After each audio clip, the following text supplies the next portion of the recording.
Nos objectifs, c'est principalement diminuer les biodéchets dans les poubelles noires. Donc on a deux pôles, un pôle service, c'est-à-dire qu'on va collecter et composter chez les professionnels principalement.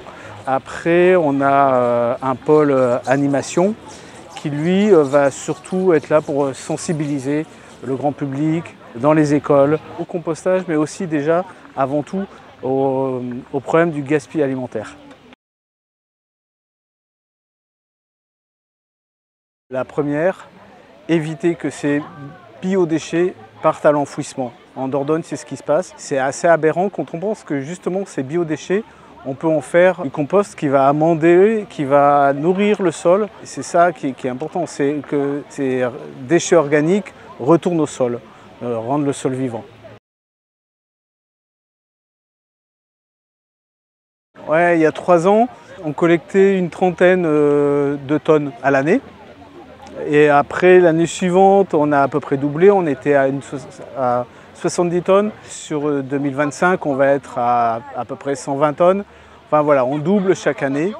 Donc on a eu besoin de plus de moyens. Donc aujourd'hui, on composte sur 2 sites différents, à l'Escat et sur le site de Pontbonne, qui est dédié surtout aux collectes des écoles de Bergerac.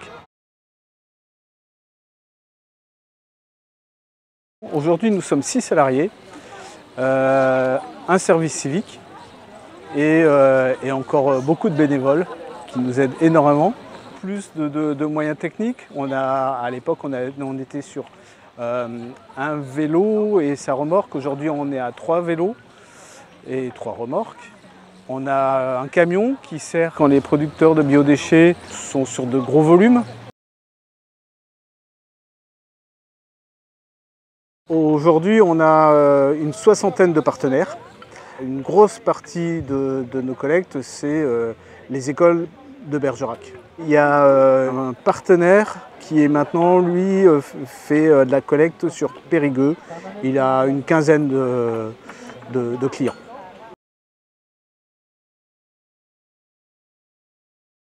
On se retrouve avec de plus en plus de volume à composter.